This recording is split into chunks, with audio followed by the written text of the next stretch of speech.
we all realize that basically the black community votes for the least racist candidate. That's how we basically always vote, except for the two terms that Barack Obama ran. But that's how. I should have. Can I bridge that for a minute? Go ahead. The least vocally racist candidate. All right. Yeah. But the thing is, as the black community, we have a vibe in a sense. It's hard to trick us to a certain degree. You know what I'm saying? We know who's going to do us in the least. And the thing is, like I said, except for the two terms that Barack Obama ran, that's how the black community votes. They vote for the least known racist candidate. That's how it basically is. You know what I'm saying?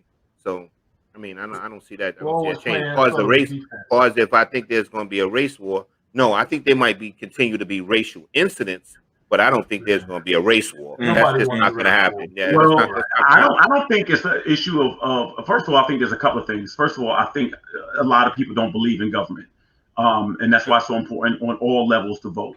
They don't believe in it. So one thing you could do is get involved in it. And let me just tell you this quick story. I don't know if I shared it before, but I had a fire. And when I had the fire, because of the COVID, everything is shut down. You cannot get any insurance money until you get a fire report called Non-Metro Tech, where you have to get your fire report from in New York.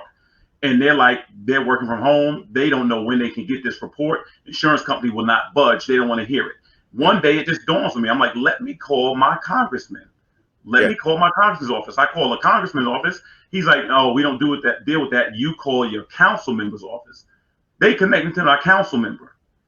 And I'm telling you, the man that I've been told that was out for 3 weeks, the man that I've been trying to reach for 2 months, called me from his cell number that day and said, I'm going to email you the fire report. This man, every time I call his office, they like he out.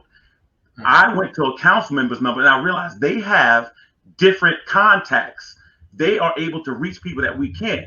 So we have to get involved in this process. It bothers me to see a place back in the day like Ferguson, where it's 95% black and the police chief is white.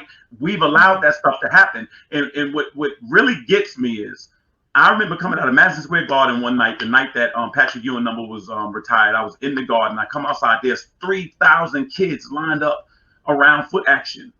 And then I'm like, what's going on? Oh, the new Jordans drop at midnight. Now let some legislation come in to say something that we don't like. They had legislation started in Virginia that said if you are caught with your pants sagging without a belt, it could be up to a $400 fine. When I tell you dudes in the barbershop went off, when I tell you they was ready to march on Washington, it's not the voting, it's people don't recognize what matters. You have a cousin right now, he's 41 years old, been in jail before. He told me he never voted before.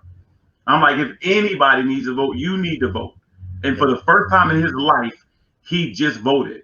You know what I mean? I just think you need to be heard. And I think we need to be educated on that. And that's the reality of it.